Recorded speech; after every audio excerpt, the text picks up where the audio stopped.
Jubilee divine Vincentian ധ്യാനകേന്ദ്രത്തിലെ ജൂബിലാത്ത് എന്ന ദൈവവചന ശുശ്രൂഷയിലേക്ക് എല്ലാ ദൈവജനത്തിനെയും ദൈവനാമത്തിൽ സ്വാഗതം ചെയ്യുന്നു. കർത്താവ് നമ്മെ ഇന്നേ ദിവസം അനുഗ്രഹിക്കുമാറാകട്ടെ. ദൈവത്തിൽ ആശ്രയിക്കുന്ന ഒരു മനുഷ്യനെ അവൻ്റെ കഴിഞ്ഞകാല ദുഃഖങ്ങളെ, നിരാശകളെ മറക്കാൻ തക്കവണ്ണമുള്ള വലിയ അനുഗ്രഹം നൽകി ദൈവം അവനെ വഴി നടത്തും.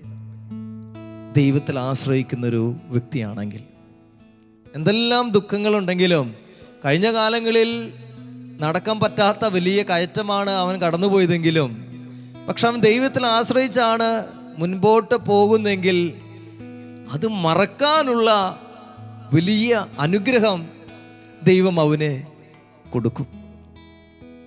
എപ്പോഴും ഇങ്ങനെ ദൈവത്തിൽ ആശ്രയിച്ച ഒരു പാവപ്പെട്ട മനുഷ്യനായിരുന്നു ദാവീദ്. കഴിഞ്ഞ കാലങ്ങളിൽ നടന്ന വഴികളിൽ അവൻ മരണത്തിൻ്റെ നിഴൽ വീണ താഴ്വരയിലൂടെ പോയിട്ടുണ്ട്. മരണത്തിൻ്റെ നിഴൽ വീണ താഴ്വരയിലൂടെ അത്രമേൽ വലിയ ദുഃഖത്തിലൂടെ, നിരാശയിലൂടെ, മരണമാണ് മുൻപിൽ. അതുപോലെ പോയൊരു വ്യക്തി കർത്താവിനെ ചേർത്ത് പിടിച്ചപ്പോൾ അവന് ഭയം കൂടാതെ അവിടുന്ന് രക്ഷപ്പെടാൻ പറ്റി. സങ്കീർത്തനം 7:1 വചനം എന്താ പറഞ്ഞു വരുന്നത്? നമ്മളോട് പറഞ്ഞിരുന്ന വചനം വളരെ കൃത്യമാണ്. ദാവീദ് പ്രാർത്ഥിച്ച വചനം, ദൈവമായ കർത്താവേ. അവൻ വിളിക്കുകയാണ് കർത്താവ്, ദൈവമായ കർത്താവേ. അടുത്ത വചനം, അങ്ങയിൽ ഞാൻ അഭയം തേടുന്നു, എന്നെ വേട്ടയാടുന്ന എല്ലാവരിൽ നിന്നും എന്നെ രക്ഷിക്കണമേ. ഹല്ലേലൂയാ, ഹല്ലേലൂയാ, ഹല്ലേലൂയാ, ഹല്ലേലൂയാ. എന്നെ വേട്ടയാടുന്ന എല്ലാ അവസ്ഥകളിൽ നിന്നും എന്നെ രക്ഷിക്കണമേ. അവൻ അപ്പോൾ ആദ്യത്തെ വചനം എന്താ പറഞ്ഞു വരുന്നത്? എൻ്റെ ദൈവമായ കർത്താവേ. ദൈവത്തിൽ ഇങ്ങനെ ആശ്രയിച്ച് നിൽക്കുന്ന ഒരു സമയമാണ്, ദൈവത്തോട് പ്രാർത്ഥിച്ചുകൊണ്ടിരിക്കുന്ന സമയമാണ്, അഭിഷേകത്തിൽ പോയിക്കൊണ്ടിരിക്കുന്ന സമയമാണ്. നിങ്ങൾ ചിന്തിക്കണം, അഭിഷേകത്തിലും പ്രാർത്ഥനയിലും ദൈവത്തിൻ്റെ വഴിയിലും നടക്കുന്ന സമയത്താണ് അവൻ പറയുന്നത്, എല്ലാ പൈശാചിക ആക്രമണങ്ങളിൽ നിന്നും ദൈവമേ എന്നെ രക്ഷിക്കണമേ. ഹല്ലേലൂയാ, ഹല്ലേലൂയാ. ചിലപ്പോൾ നല്ല പ്രാർത്ഥനയുള്ള സമയത്തായിരിക്കും പിശാചി വന്ന് നമ്മെ ആക്രമിക്കുക.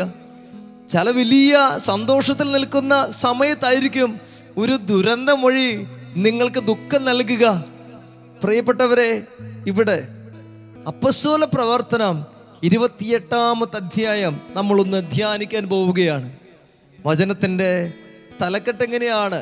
മാൾട്ടായിൽ എന്ന് പറയുന്ന ഒരു സാഹചര്യം, ഒരു സ്ഥലത്ത് പൗലോസ് ശ്ലീഹ എത്തി. ഇതാണ് പശ്ചാത്തലം.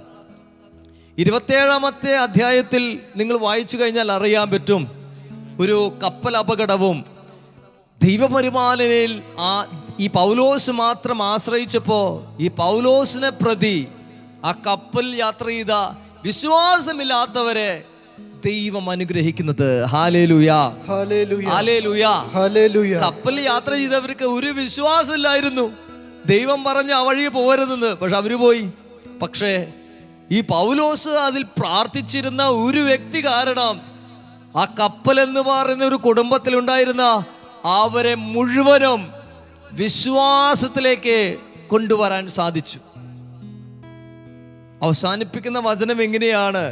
മറ്റുള്ളവർ പലകകളിലോ കപ്പലിന്റെ കഷ്ണങ്ങളിലോ പിടിച്ച് നീന്തി കരപ്പറ്റാൻ അവൻ ആജ്ഞാപിച്ചു. അങ്ങനെ എല്ലാവരും സുരക്ഷിതരായി കരയിലെത്തി. ഹല്ലേലൂയാ, ഹല്ലേലൂയാ. എല്ലാവരും കരയിലെത്തി.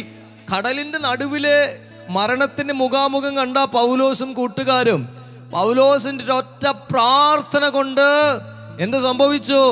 അവന് കൂടെയുള്ള അവിശ്വാസികളെ മുഴുവനും വിശ്വാസത്തിലേക്ക് കൊണ്ടുവരുവാനും രക്ഷപ്പെടുത്തുവാനും സാധിച്ചു.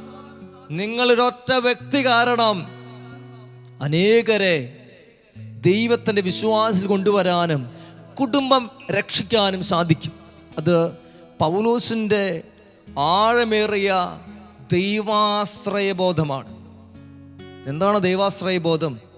എൻ്റെ യേശു എനിക്കെല്ലാം ചെയ്തു തരും, എന്നെ കൂടാതെ നിങ്ങൾക്കൊന്നും ചെയ്യാൻ സാധ്യമല്ല. യോഹന്നാന്റെ സുവിശേഷം 15-ാമത്തെ അധ്യായം 5-ാം തിരുവചനം. ഒന്നും ചെയ്യാൻ സാധ്യമല്ല.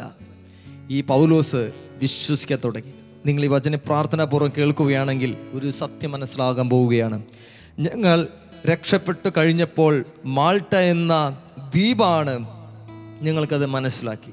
അടുത്ത വചനം, ആ മാൾട്ടയിലുള്ളവരെ ഞങ്ങൾക്ക് മുഴുവനും അപരിചിതരാണെങ്കിലും സ്ഥലവാസികൾ ഞങ്ങളോട് അസാധാരണമായ കാരുണ്യം കാണിച്ചു. ഞങ്ങൾക്ക് വലിയ പരിചയമുള്ള സ്ഥലമല്ല ഈ മാൾട്ട. പക്ഷെ ഞങ്ങൾ അവിടെ ചെന്നപ്പോൾ ഒരു സ്ഥലം കപ്പലപകടത്തിൽ നിന്ന് എങ്ങനെയൊക്കെയോ രക്ഷപ്പെട്ട് അവിടെ എത്തി. അപ്പോഴേ അവിടെയുള്ള മനുഷ്യരെ ഞങ്ങൾക്ക് ഒരു പരിചയമില്ലാത്ത വ്യക്തികളാ. പൗലോസ് പറയുകയാണ്, ആ വ്യക്തികൾ ഞങ്ങളോട് അസാധാരണമായ കാരുണ്യം കാണിച്ചു, സ്നേഹം കാണിച്ചു, ഭക്ഷണം വിളമ്പിത്തരുന്നു, വണ്ടിയിൽ കൊണ്ടുപോകുന്നു. എന്താണെന്നറിയില്ല, ഒരു അസാധാരണമായ ഒരു സ്നേഹം. പ്രിയമുള്ളവർ, അതിൻ്റെ അർത്ഥം എന്താണ്? ഈ പൗലോസ് പോകുന്നത് ദൈവത്തെ ആശ്രയിച്ചുകൊണ്ടാണ്. അതുകൊണ്ട് അവൻ എവിടെയാണ് ചെല്ലുന്നത്, അവിടെ ദൈവത്തിൻ്റെ ആത്മാവ് അവിടെയുള്ള മനുഷ്യരോട് ഇറങ്ങിച്ചെന്ന് പറയുകയാണ്. പൗലോസ് വരുന്നുണ്ട്, പൗലോസിന്റെ കൂടെ കുറച്ച് പേര് വരുന്നുണ്ട്. ഒരു അനുഗ്രഹത്തിന്റെ നിമിഷമായിട്ട് കടന്നു പോകുന്നു. ഹല്ലേലൂയാ, ഹല്ലേലൂയ, ഹല്ലേലൂയ, ഹല്ലേലൂയ. ദൈവത്തെ ആശ്രയിക്കുന്ന വ്യക്തികള് എവിടെ ചെന്നാലും അവർക്ക് അസാധാരണമായ ഒരു കാരുണ്യം ദൈവം അവിടെ എത്തിച്ചേർക്കുകയാണ്. അല്ലെങ്കിൽ ഒരു പരിചയമില്ലാത്തവരെ നമ്മളെങ്ങനെ സ്നേഹിക്കുമോ? ഒരു പരിചയമില്ലാത്ത ആൾക്കാരെ നമുക്ക് കാരുണ്യം കാണിക്കുമോ? ഇല്ല. നിങ്ങളോട് ആരെങ്കിലുമൊക്കെ കാണിക്കുന്നുണ്ടെങ്കിലേ നിങ്ങളുടെ എവിടെയൊക്കെയോ നിങ്ങൾ പ്രാർത്ഥിച്ചതിൻ്റെ ഫലമാണ്. നിങ്ങൾക്ക് വേണ്ടി ആരൊക്കെയോ പ്രാർത്ഥിക്കുന്നതിൻ്റെ ഫലമാണ് നിങ്ങളോടൊക്കെ ചില മനുഷ്യരെ കാരുണ്യം കാണിച്ചുകൊണ്ടിരിക്കുന്നത്. Hallelujah, hallelujah, praise the lord, praise the lord, praise the lord, praise the lord. പ്രിയമുള്ളവർ, അടുത്ത വചനം. ഇതൊക്കെ ഉണ്ടെങ്കിലും അവിടെ തണുപ്പായിരുന്നു, ഒരു മഴക്കാലമായിരുന്നു. തണുപ്പായിരുന്നത് കൊണ്ട് അവർ തീ കൂട്ടി ഞങ്ങളെ സ്വാഗതം ചെയ്തു. ഒരു തണുപ്പ് കാലമാണ്, ഞങ്ങൾക്ക് വലിയ തണുപ്പൊന്നും എനിക്ക് പറ്റൂല. അപ്പം എന്ത് ചെയ്തു? തീ കൂട്ടി അവരെ സ്വാഗതം ചെയ്തു. അടുത്തത് പ്രധാനപ്പെട്ട ഒരു വചനം. പൗലോസ് കുറെ ചുള്ളിക്കമ്പുകൾ പെറുക്കിയെടുത്തു. Hallelujah, hallelujah. അവൻ വെറുതെ ഇരുന്നില്ല, അധ്വാനിക്കുന്നവരുടെ കൂടെ അധ്വാനിക്കുന്നു, മടി പിടിച്ചിരിക്കുന്നില്ല. പ്രിയമുള്ളവരെ, അധ്വാനിക്കുകയാണ്. ഒരു ജീവിതം എന്ന് പറയുന്നത് വെറുതെ അലസമായിട്ടിരിക്കാനുള്ളതല്ല. എന്തിനാണുള്ളത്? യേശു ഒരു മരപ്പണിക്കാരനായിരുന്നു, മരപ്പണി ചെയ്ത് ജീവിച്ചവനാണ് അവൻ. എല്ലാം ഒരേ പണിയെടുത്ത് ജീവിക്കാൻ വേണ്ടി കാണിച്ചവനാണ് തച്ചൻ യേശു ക്രിസ്തു. ഇത് കണ്ടു വളർന്നവനാണ് ഈ പൗലോസ് ലീഹ. പൗലോസ് എന്താ പറഞ്ഞത്? എനിക്ക് വെറുതെ ഇരിക്കണ പണിയില്ല, ഞാൻ അധ്വാനിക്കും. ചുള്ളിക്കമ്പുകൾ പെറുക്കിയെടുത്തു. Hallelujah, hallelujah. ഞാൻ കഴിഞ്ഞ ദിവസം എൻ്റെ ആശ്രമം പെയിന്റ് അടിക്കുകയായിരുന്നു. കുർബാനിക്കുന്നപ്പോൾ കൈമെല്ലാം പെയിന്റ് ഒന്നും പോയിട്ടില്ല. അപ്പോൾ ആൾക്കാർ ചോദിച്ചു, അച്ഛാ കൈയൊന്ന് കഴുകിയില്ലേ? കഴുകി. പെയിന്റ് അടിച്ചതിൻ്റെ തലേ ദിവസം രാത്രി 12 വരെ പെയിന്റ് അടിച്ചതിൻ്റെ ചില ഓർമ്മകളാണ് കയ്യിലുള്ളത്. ഞാൻ തമാശയോട് പറഞ്ഞവരോട്. പക്ഷെ എൻ്റെ ഉള്ളിൽ എന്താണ്? കർത്താവ് പഠിപ്പിച്ച ഒരു പാഠമുണ്ട്, തച്ചൻ്റെ വഴിയിൽ, സാധാരണക്കാരൻ്റെ ഒരു വഴി. എന്നിട്ട് പോലും നമുക്ക് എത്താൻ പറ്റുന്നില്ല അവന്റെ അധ്വാനശീലം. Hallelujah, hallelujah, hallelujah. അധ്വാനിക്കാൻ കർത്താവ് പഠിപ്പിച്ചിട്ടുണ്ട്. നിന്നെയും എന്നെയും. എന്നെ ആശ്രയിച്ച് നീ അധ്വാനിക്കണം. നീ വെറുതെ അധ്വാനിച്ചിട്ട് കാര്യമില്ല, നിനക്ക് ഒന്നും നടക്കില്ല. പക്ഷേ നീ എന്നെ ആശ്രയിച്ച് അധ്വാനിക്കാൻ തുടങ്ങുമ്പോൾ നിനക്ക് ഫലം നീ കണ്ടെത്തും. അടുത്ത വചനത്തിലേക്ക് പോവുകയാണ് പ്രിയമുള്ളവരെ. ഇങ്ങനെയൊക്കെ പൗലോസ് ലീഹ ചുള്ളിക്കമ്പുകൾ പിറക്കിയെടുത്ത് തീയിലിടാൻ പോവുകയാണ്. എന്താണ് തീ? എല്ലാം നശിപ്പിക്കുകയാണ് ഈ തീ. പ്രിയപ്പെട്ടവരെ, ഈ പൗലോസ് പെറുക്കിയെടുക്കുന്നൊരു ആത്മീയ ചിന്ത ഇതാണ്. ഈ ചുള്ളിക്കമ്പുകൾ പെറുക്കിയെടുക്കുമ്പോഴും അവിടെയുള്ള കൂട്ടത്തിലുള്ള എല്ലാ മനുഷ്യരുടെയും പ്രശ്നങ്ങളെ ആ ചുള്ളിക്കമ്പായി എടുത്ത് ഇതാ ആ തീയിലേക്ക് കൊടുക്കാൻ പോകുന്ന പൗലോസ് ലീഹ. അവിടെ കൂട്ടത്തിലുള്ള എല്ലാവരുടെ പ്രശ്നങ്ങൾ എടുത്ത് എല്ലാവരുടെ പ്രശ്നങ്ങൾ എടുത്ത് അവർക്ക് വേണ്ടി പ്രാർത്ഥിക്കാൻ തുടങ്ങുകയാണ്. നിങ്ങൾ നിങ്ങളുടെ കുടുംബത്തിലുള്ളവരുടെ പ്രശ്നങ്ങൾ നിങ്ങൾ കാണുന്നുണ്ട്. അവരോട് നിങ്ങൾ വഴക്കിട്ടിട്ട് കാര്യമില്ല, അവരെ നേരെയാക്കാൻ പോയിട്ട് ഒരു കാര്യമില്ല. പിന്നെന്താ ചെയ്യേണ്ടത്? പൗലോസ് ചെയ്തു. അവരുടെ പ്രശ്നങ്ങൾ എല്ലാം പെറുക്കിയെടുത്തു. അത് എൻ്റെ പ്രശ്നമാക്കിയവൻ പെറുക്കിയെടുത്തിട്ട് അവൻ ദൈവത്തോട് പ്രാർത്ഥിക്കാൻ തുടങ്ങുകയാണ്. പ്രിയമുള്ളവരെ, നിങ്ങൾ ഈ പ്രശ്നങ്ങൾ എല്ലാവരുടെ വീടിൻ്റെ ഉള്ളിൽ ഇപ്പോൾ പ്രശ്നം ഉണ്ടാവും നിങ്ങളുടെ. അത് നിങ്ങളൊരു പെറുക്കിയെടുക്ക്, പുതിയൊരു പ്രശ്നം ഉണ്ടാക്കാനല്ല. ആ പ്രശ്നമെടുത്ത് ഞാനത് എൻ്റെ യേശുവിൻ്റെ മുൻപിൽ സമർപ്പിക്കാൻ തുടങ്ങി ഈ പൗലോസ്ലീഹ. അപ്പോൾ എന്താ സംഭവിച്ചത്? തീയിലിട്ടു. അപ്പോൾ തന്നെ നിങ്ങൾ പ്രാർത്ഥിക്കാൻ തുടങ്ങുമ്പോൾ, നിങ്ങൾ മറ്റുള്ളവന് പ്രാർത്ഥിക്കാൻ തുടങ്ങുമ്പോൾ എന്ത് സംഭവിക്കുന്നു? അപ്പോൾ ഒരു അണലിപ്പാമ്പ് അവനെ ചുറ്റി, അവന്റെ കയ്യിൽ ചുറ്റി. ഒരു അണലിപ്പാമ്പ്, ഉഗ്രവിഷമുള്ള ഒരു അണലിപ്പാമ്പ് അവന്റെ കരങ്ങളിൽ ചുറ്റാൻ തുടങ്ങി. നിങ്ങൾ പ്രാർത്ഥനയിൽ ഇതാ ഉയർന്ന് പറക്കാൻ തുടങ്ങുമ്പോൾ നിങ്ങളുടെ കരങ്ങളിൽ ഇതാ ഒരു വലിയ പ്രതിസന്ധി വരുന്നു. പാമ്പ് അവന്റെ കയ്യിൽ തൂങ്ങിക്കിടക്കുന്നു കണ്ട് നാട്ടുകാർ പരസ്പരം പറഞ്ഞു, ഈ മനുഷ്യൻ ഒരു കൊലപാതകിയാണെന്നതിലുള്ള ഒരു സംശയം വേണ്ട, ഇവൻ തെറ്റുകാരൻ തന്നെ. തൊട്ട് മുമ്പ് അസാധാരണമായ കാരുണ്യം കാണിച്ചവരെ ഇപ്പൊ എവിടെയാ? ഇപ്പൊ തന്നെ കാരുണ്യം കാണിച്ച ചില മനുഷ്യര് നമുക്ക് നേരെ തിരിയുന്നത് കണ്ടോ? അധികം നേരൊന്നും വേണ്ട മനുഷ്യർ നമുക്കെതിരെ തിരിയാൻ. പൗലോസിനെതിരെ മനുഷ്യർ തിരിഞ്ഞു. പ്രിയമുള്ളവരെ, ഇപ്പോൾ നിങ്ങളുടെ അടുത്തിരിക്കുന്നവർ വരെ ഇപ്പോൾ തന്നെ നിങ്ങൾക്കെതിരെ തിരിയും. കാരണം മനുഷ്യൻ അങ്ങനെയാണ്. പൗലോസ്ലീഹ പറഞ്ഞു, ആരെല്ലാം തിരിഞ്ഞാലും എന്തെല്ലാം നിന്നെ കുറിച്ച് പറഞ്ഞാലും എൻ്റെ യേശുവിൽ ഞാൻ അഭയം പ്രാപിച്ചതുകൊണ്ട് എന്നെ ഒരു അണലിപ്പാമ്പും ചുറ്റില്ല. ഏത് അണലിപ്പാമ്പ് ചുറ്റിയാലും അതിനുള്ള വഴി എൻ്റെ കയ്യിലുണ്ട്. അവൻ ചെയ്തെന്താ? അവൻ ആ പാമ്പിനെ തീയിലേക്ക് കുടഞ്ഞിട്ടു. ഹല്ലേലൂയാ, ഹല്ലേലൂയാ. പ്രിയമുള്ളവരെ, നിന്റെ ഏത് പ്രശ്നമാണ് നിന്നെ ഇപ്പോൾ വരിഞ്ഞു മുറുക്കിയിരിക്കുന്നത്, നീ ഇപ്പോൾ ദൈവത്തിൽ ആശ്രയിക്കാൻ തുടങ്ങിയാൽ അത് നിനക്ക് തീയിലേക്ക് ഇടാൻ പറ്റും, വലിച്ചെറിയാൻ പറ്റും. ഒരു നിമിഷം ഒന്ന് കണ്ണുകൾ അടയ്ക്കാൻ നമുക്ക്. പൗലോസ്ലീഹ ദൈവത്തിൽ ആശ്രയിച്ചതുകൊണ്ട് മാത്രം അവൻ്റെ ജീവിതത്തിൽ വരിഞ്ഞു മുറുകിയ ഈ പാമ്പിനെ വലിച്ചെറിയാൻ പറ്റി. നിങ്ങളെ വലിഞ്ഞു മുറുകിയിരിക്കുന്ന, നിങ്ങളുടെ കുടുംബത്തെ വലിഞ്ഞു മുറുകിയിരിക്കുന്ന ചില തിന്മകളുണ്ട്, നിങ്ങളുടെ പ്രതിസന്ധികളുണ്ട്. ആ തിന്മകളെ, വരിഞ്ഞു മുറുകിയ ജീവിതത്തെ, വരിഞ്ഞു മുറുകിയ പ്രശ്നങ്ങളെ ദൈവത്തിൻ്റെ കരങ്ങളിൽ സമർപ്പിച്ചുകൊണ്ട് പ്രിയമുള്ളവർ ഈ ആരാധനയിൽ പങ്കെടുക്കുമ്പോൾ കർത്താവിൽ അഭയം പ്രാപിച്ച്, യേശുവേ എല്ലാം എനിക്ക് നീ നൽകുന്ന ആ കാരുണ്യം ഞാനിത് സ്വീകരിക്കാൻ പോകുന്നു. പൂർണ്ണ ഹൃദയത്തോടെ അവനെ നമുക്ക് ആശ്രയിച്ച് വിശ്വസിച്ച് സ്നേഹിക്കാം. ഈ ആരാധനയിൽ പിതാവിൻ്റെയും പുത്രൻ്റെയും പരിശുദ്ധാത്മാവിൻ്റെയും നാമത്തിൽ ആമേൻ.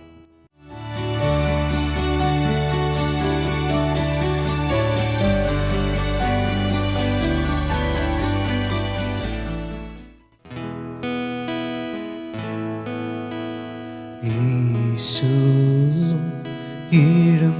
എഴുന്നള്ളുമീ നിമിഷം എത്ര മോഹനം,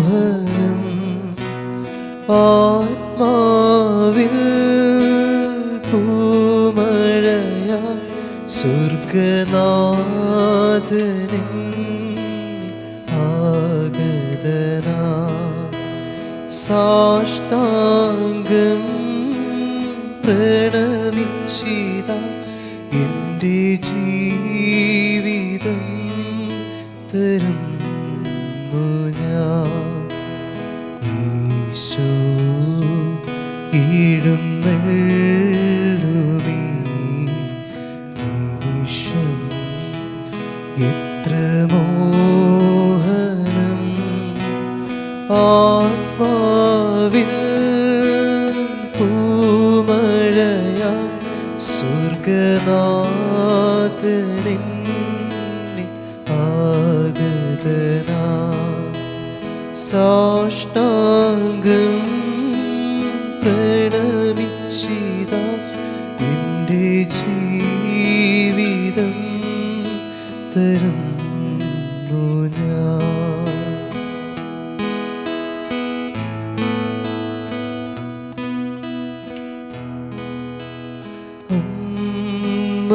അമ്മയേക്കാൾ സ്നേഹമേറും ദൈവമേ സർവസ്വമേ, ഏകനായി ഞാൻ നിൻ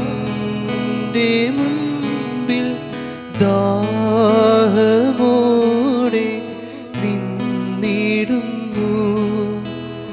അവിവേകിയ അരുതായ്മകൾ ചെയ്തു പോയി തോർക്കരുതേ.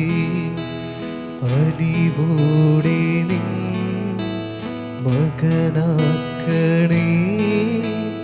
ലോകപാദം ഞാൻ പിടിയാം. ഈശോ എഴുന്നള്ളുമീ നിമിഷം ഇത്ര മോഹനം. ആത്മാവിൽ പൂമഴയാ സ്വർഗനാഥനിൽ ആഗതനാ. സാഷ്ടാംഗം പ്രണമിച്ചിതാ എൻ്റെ ജീവിതം തരുന്നു ഞാൻ. പരിശുദ്ധ പരമാദിവികാരുണ്യത്തിന് എന്നേരവും ആരാധനയും സ്തുതിയും പുകഴ്ചയും ഉണ്ടായിരിക്കട്ടെ. പരിശുദ്ധ പരമാദിവികാരുണ്യത്തിന് എന്നേരവും ആരാധനയും സ്തുതിയും പുകഴ്ചയും ഉണ്ടായിരിക്കട്ടെ. പരിശുദ്ധ പരമാദിവികാരുണ്യത്തിന് എന്നേരവും ആരാധനയും സ്തുതിയും പുകഴ്ചയും ഉണ്ടായിരിക്കട്ടെ. യേശുവിൻ്റെ കരങ്ങളിലേക്ക് നിന്നെ തന്നെ നീ സമർപ്പിക്കുമ്പോൾ നീ പോലും അറിയാത്ത ഒരു ദൈവിക സംരക്ഷണം നിനക്ക് ലഭിക്കും. നമ്മൾ പോലും അറിയില്ല. കർത്താവിൻ്റെ കരങ്ങളിലേക്ക് നമ്മെ തന്നെ വിട്ടുകൊടുക്കുമ്പോൾ എന്തുമാത്രം വലിയ അനുഗ്രഹത്തിലൂടെയാണ് നമ്മെ കടത്തിവിടുക എന്നത്. നമ്മെ ചുറ്റി പിടഞ്ഞിരിക്കുന്ന ഏത് അണലി പാമ്പിനെയും കൊതറിമാറി മുൻപോട്ട് പോകാനുള്ള കൃപ കർത്താവ് നമുക്ക് നൽകുകയാണ്. അതിനെ ആഴമേറിയ വിശ്വാസവും ആഴമേറിയ ദൈവം എൻ്റെ കൂടെ ഉണ്ടെന്നുള്ളൊരു ബോധ്യമുള്ളവരെ ഒരു അണലിപ്പാമ്പും ആക്രമിക്കില്ല. Hallelujah, hallelujah, hallelujah, hallelujah. കാരണം നമ്മൾ കേട്ടുവല്ലോ, അപ്പസ്തോല പ്രവർത്തനം 28-ാമത്തെ അധ്യായത്തിലെ 1 മുതലുള്ള തിരുവചനങ്ങളിൽ പൗലോസ്ലീഹ മാൾട്ടായിലെത്തിയപ്പോൾ എന്താ സംഭവിച്ചത്? അണലിപ്പാമ്പ് അവൻ്റെ കയ്യിൽ ചുറ്റി. ഒരു പ്രകോപനവും കൂടാതെയാണ് അവൻ്റെ കരങ്ങളിലെ ആ പാമ്പ് ചുറ്റിയത്. നന്നായി പ്രാർത്ഥിക്കുന്നവനാണ് ഈ പൗലോസ്ലീഹ. നല്ല കാര്യം മാത്രം ചെയ്തവനാണ് ഈ പൗലോസ്ലീഹ. പക്ഷേ അവൻ്റെ കയ്യിലും അണലിപ്പാമ്പ് ചുറ്റി. പക്ഷെ അവൻ എന്താണ് ചെയ്തത്? യേശുവിൻ്റെ മുൻപിൽ നിന്നിരുന്ന അവനെ ഒരു കാര്യം അറിയാമായിരുന്നു. എൻ്റെ യേശുവിൻ്റെ ശക്തി എൻ്റെ കൂടെയുണ്ടെങ്കിൽ അതിനെ ഞാൻ വലിച്ചെറിയും. Hallelujah, hallelujah, hallelujah, hallelujah. അവൻ കുതറി അതിനെ വലിച്ചെറിഞ്ഞു. അണലിപ്പാമ്പല്ല, എത്ര ഉഗ്രമും വിഷമുള്ള എന്ത് വന്നാലും, ഏത് ജീവികൾ വന്നാലും, ഏത് അവസ്ഥ വന്നാലും അതിനെല്ലാം തകിടം മറിക്കുന്ന ഒരു ശക്തി, ദിവ്യകാരുണ്യം എൻ്റെ കൂടെയുണ്ടെന്ന് അവൻ ദൈവത്തിൽ ആശ്രയിച്ചു, ദൈവത്തിൽ അഭയം ചേർന്നു. ദൈവമേ, നീയാണ് എൻ്റെ സങ്കേതം. Hallelujah, hallelujah, hallelujah, hallelujah. സങ്കീർത്തനത്തിൻ്റെ പുസ്തകം 23-ാമത്തെ അധ്യായം 1-ാമത്തെ തിരുവചനം എല്ലാവർക്കും അറിയാവുന്ന വചനമാണ്. കർത്താവ് എൻ്റെ അഭയമാണ്. ദൈവമേ, കർത്താവ് നീ എൻ്റെ അഭയമാണ്, കർത്താവാണ് എൻ്റെ ഇടയൻ. അടുത്ത വാക്ക് എങ്ങനെയാണല്ലോ, എനിക്ക് ഒന്നിനും കുറവുണ്ടാവുകയില്ല. കേരളത്തിലെ അല്ലെങ്കിൽ ഇന്ത്യയിലെ, ലോകത്തിലെ തന്നെ ക്രൈസ്തവർക്ക് മനപ്പാഠമായിട്ടുള്ള ഒരു വചനമാണത്. കർത്താവാണ് എൻ്റെ ഇടയൻ, എനിക്ക് ഒന്നിനും കുറവുണ്ടാവുകയില്ല. അത് പറയുന്ന ഒരു വ്യക്തി, കേൾക്കുന്ന ഒരു വ്യക്തി ഹൃദയം കൊണ്ടാണെങ്കിൽ അവന് മറയാൻ പറ്റും, ദൈവമേ എനിക്ക് ഒരു കുറവില്ല. പണമില്ലായിരിക്കാം നിങ്ങൾക്ക്, നിങ്ങളുടെ ജീവിതാവസ്ഥയിൽ നിങ്ങൾ തകിടം മറിഞ്ഞിരിക്കുകയായിരിക്കും നിങ്ങൾ, അതൊക്കെ ശരിയാ. പക്ഷെ ഈശോ പറയുകയാണ്, നിന്റെ അവസ്ഥ എനിക്കറിയാം, എനിക്കൊന്നിനും കുറവുണ്ടാവുകയില്ല. നീയാണ് എൻ്റെ സങ്കേതം, നീയാണ് എൻ്റെ അഭയം. കർത്താവിൽ പൂർണ്ണ ഹൃദയത്തോടെ വിശ്വാസം അർപ്പിക്കുക. സ്വന്തം ബുദ്ധിയിൽ ആശ്രയിക്കരുത്. കർത്താവിൽ വചനം എങ്ങനെയാണ്? പൂർണ്ണ ഹൃദയത്തോടെ നീ വിശ്വസിച്ചോ നിന്റെ യേശുവിനെ? നീ പൂർണ്ണ ഹൃദയം, മുഴുവനായിട്ട് വിശ്വസിക്കും, പകുതി വിശ്വസിക്കരുത്. പകുതി വേണ്ട കർത്താവിന്. നീ പൂർണ്ണ ഹൃദയം കൊണ്ട് നീ വിശ്വസിക്കാൻ തുടങ്ങുക. ബുദ്ധിയിൽ നീ ചിന്തിക്കരുത്, ബുദ്ധിയെ നീ ആശ്രയിക്കരുത്. സുഭാഷിതങ്ങളുടെ പുസ്തകം 3-ാമത്തെ അധ്യായം 5-6 തിരുവചനങ്ങളാണ് നിന്നോട് പറഞ്ഞത്. സങ്കീർത്തനം 7-ാമത്തെ അധ്യായം 1, അങ്ങയിൽ അഭയം തേടുന്നു, എന്നെ വേട്ടയാടുന്ന എല്ലാവരിൽ നിന്നും എന്നെ രക്ഷിക്കണമേ. എന്താ വചനത്തിന്റെ മാധുര്യം! സങ്കീർത്തനം 7:1 നിങ്ങൾ കരുതിക്കോ, നിങ്ങൾ ചേർത്ത് പിടിച്ചോ നിങ്ങളെ ഈ വചനം. എല്ലാവരിൽ നിന്ന് ദൈവമേ എന്നെ രക്ഷിക്കണമേ. അതിനർത്ഥം എന്താ? ദാവീദിന് എല്ലാവരും കൂടി പൊതിഞ്ഞിരിക്കുകയാണ് അവനെ തകർക്കാൻ വേണ്ടി. നിങ്ങളെ തകർക്കുന്നവരില്ലേ, നിങ്ങളെല്ലാവരും കൂടി തകർത്ത തരിപ്പണമായ ഒരു പൊട്ടക്കിണറ്റിന്റെ ഉള്ളിൽ ഇടാൻ നിൽക്കുമ്പോ ദാവീദ് പറയാണ്, എല്ലാവരിൽ നിന്ന് എന്നെ രക്ഷിക്കണമേ. അത് പറയല്ല അവൻ ചെയ്തത്, നീ രക്ഷിക്കുമെന്ന് ഞാൻ ആശ്രയിക്കുകയാണ് നിന്നിൽ. ആദ്യത്തെ വചനം എന്താണ് പറഞ്ഞു വരുന്നത്? അങ്ങയിൽ അഭയം തേടുന്നു. ഞാൻ നിന്നിലെ അഭയമാണ് തേടുന്നത്, മറ്റൊന്നുമല്ല. എന്നെ വേട്ടയാടുന്ന എല്ലാവരിൽ നിന്ന് എന്നെ രക്ഷിക്കണമേ. കണ്ണുകൾ അടയ്ക്കാം. യേശുവിൽ നീ സങ്കേതമാണ്, നീ എൻ്റെ അഭയമാണ്. ആ ഗാനത്തിൻ്റെ 2 വരികൾ കേട്ടുകൊണ്ട് യേശുവിൻ്റെ ആശീർവാദം സ്വീകരിക്കാം. വേറെ ഒന്നും നീ കേൾക്കുന്നില്ല. നീ സങ്കേതമായ യേശു മാത്രം നിനക്കുള്ളൂ. നീ ഒറ്റയ്ക്കിരിക്കുമ്പോൾ നീ എൻ്റെ സങ്കേതവും, യേശുവേ നീ മാത്രമാണ് എൻ്റെ സങ്കേതം. നീ എൻ്റെ കോട്ടയും, നീ വലിയ സംരക്ഷണത്തിന് കോട്ട നൽകി അനുഗ്രഹിക്കണമേ. നീ എൻ്റെ പ്രാണനാഥൻ, ദൈവമേ എൻ്റെ ജീവൻ പോവാൻ നിൽക്കുന്നു, നീ മാത്രം എൻ്റെ പ്രാണൻ, നീ മാത്രമാണ് എൻ്റെ ദൈവം. യേശുവേ നീ എൻ്റെ സങ്കേതം, എനിക്ക് സങ്കേതം, എനിക്ക് അഭയമായിട്ട് ആരുമില്ല ദൈവമേ, ഒറ്റയ്ക്കാ. നീ എൻ്റെ കോട്ടയും, എനിക്ക് തിരുരക്തത്തിന്റെ സംരക്ഷണം നൽകണമേ യേശുവേ. നീ എൻ്റെ പ്രാണനാഥൻ, നിങ്ങൾ ഉള്ളിൽ യേശുവിനെ ചേർത്ത് വെച്ച് പ്രാർത്ഥിച്ചോ. നീ ദൈവം. ആരാധിക്കുന്നേ യേശുവേ, ആരാധിക്കും ഞാൻ പൂർണ്ണ ഹൃദയമോടെ. പൂർണ്ണ ഹൃദയം കൊണ്ട് വിശ്വസിക്കും. തേടും നിൻമുഖം ജീവകാലമെല്ലാം, ആശീർവാദം സ്വീകരിക്കും. സേവിച്ചിടും ഞാൻ സർവവുമാ അടിയനിതാ.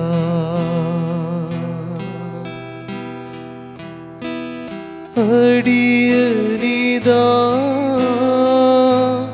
നാദാ, അടിയനിതാ നാദാ, അടിയനിതാ നാദാ, അടിയനിതാ.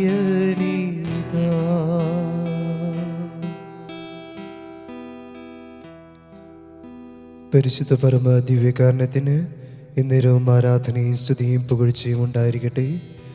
പരിശുദ്ധ പരമ ദിവ്യകാരണത്തിന് എന്നേരവും ആരാധനയും സ്തുതിയും പുകഴ്ചയും ഉണ്ടായിരിക്കട്ടെ. പരിശുദ്ധ പരമ ദിവ്യകാരണത്തിന് എന്നേരവും ആരാധനയും സ്തുതിയും പുകഴ്ചയും ഉണ്ടായിരിക്കട്ടെ.